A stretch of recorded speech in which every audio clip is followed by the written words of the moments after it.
बिस्मिल्लाहिर्रहमानिर्रहीम। अस्सलाम वालेकुम नाज़रीन। वज़ीर इत्तलात सिंध सईद गनी ने शहीद मोहतरमा Benazir Bhutto elite police training centre के बैच नंबर 45 और 46 के पासिंग आउट परेड में बतौर मेहमान ख़ुसूसी शिरकत की। इस मौका पर सूबाई वज़ीर ने परेड का मुआयना किया और पुलिस के चाको चौबंद दस्ते ने उन्हें सलामी भी पेश की। सिंध से हमारे नुमाइंदा ख़ुसूसी जावेद इब्राहिम मंगी के मुताबिक इस मौका पर सूबाई वज़ीर सईद गनी का कहना था कि आजकल पुलिस को माजी के बरअक्स बहुत ज़्यादा चैलेंजेस का सामना है। कम वसाइल और मुश्किल हालात में भी पुलिस ने दहशत गर्दों का डट कर मुकाबला किया। मजीद इस हवाले से देखते हैं जावेद इब्राहिम मंगी की ये रिपोर्ट।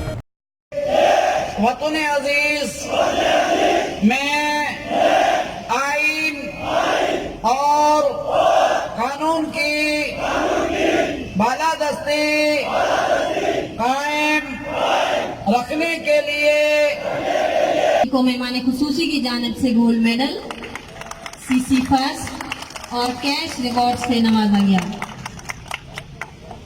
रिक्रूट से है जिन्होंने दौरान तरबियत वेपन ट्रेनिंग में पहली पोजीशन हासिल की,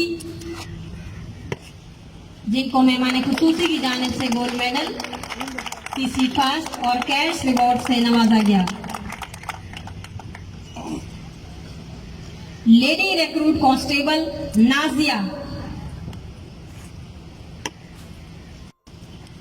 से फारिगुल तहसील होकर सूबे में दहशतगर्दों के ताक़ुब और सरकोबी में मसरूफ़ अमल हैं।